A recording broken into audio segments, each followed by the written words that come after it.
اچھا، شب قدر میں بے شمار لوگوں کی مغفرت ہوتی ہے، لیکن کچھ ایسے ہوتے ہیں جن کی مغفرت نہیں ہوتی۔ تو شب قدر میں ہمارا اصل کرنے کا کام کیا ہے کہ جن لوگوں کی مغفرت نہیں ہوتی ان کی فہرست میں سے اپنے آپ کو نکالنا۔ شب قدر میں مغفرت ہوتی ہے بے شمار لوگوں کی۔ یہ کس نے بتایا؟ رسول اللہ صلی اللہ علیہ وسلم۔ اور رسول نے ہی یہ بتایا کہ شب قدر کی مغفرت کی اس رات میں بعض لوگوں کی مغفرت نہیں ہوتی۔ تو ان دو باتوں سے ہمیں کیا پتہ لگا کہ ہمارا کام یہ ہے کہ جن کی مغفرت نہیں ہوتی وہ باتیں پہچان کر ہم ان عادات سے اپنے آپ کو نکال لیں۔ رات کو صلاۃ و تسبیح پڑھنا، رات کو دعائیں مانگنا، رات کو نفل پڑھنا، یہ زیادہ اہم ہے یا اس کیٹیگری میں سے نکلنا زیادہ اہم ہے؟ اس کیٹیگری میں سے نکلنا بہت امپورٹنٹ ہے، کیونکہ یہ چار آدمی جو ایک حدیث میں ہیں، ویسے دو تین اور بھی ہیں، ان میں سے پہلا کون ہے؟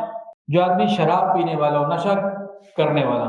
اب ایک آدمی نشہ کرنے والا عادی ہے، اب وہ شب قدر میں اگر نشہ نہ کرے اور نمازیں پڑھتا رہے تو پڑھتا رہے نمازیں۔ دوسرا والدین کا نافرمان، ایک آدمی نے ماں باپ کو تنگ کیا ہوا ہے، ستایا ہوا ہے، نافرمان ہے، شب قدر کو پڑھتا رہے نمازیں، اگر ماں باپ سے معافی نہ مانگی تو لگا رہے۔ اسی طرح رشتہ داریاں توڑنے والا، وہ تو تم تقریباً بے شماری لوگ ہیں، بہت تھوڑے لوگ ہیں جو رشتہ داریاں نبھانے والے ہیں، بہت تھوڑے۔ اور چوتھا، جس کے سینے کے اندر بغض ہو، کینہ ہو مسلمانوں کے لیے۔ اب یہ چار جو لوگ ہیں، یہ نمازیں چاہے پڑھتے رہیں گے مغفرت نہیں ہونی، کیونکہ نبی علیہ السلام نے کراس لگا دیا۔ ان چار کے علاوہ کی بات کرو تو ہمیں ان چاروں سے اپنے آپ کو نکالنا ہے۔ ویڈیو کے نیچے سبسکرائب کے بٹن پہ کلک کریں، بیل کے آئیکن پہ کلک کیجئے تاکہ ہر نئی ویڈیو کی نوٹیفیکیشن آپ کو مل جائے۔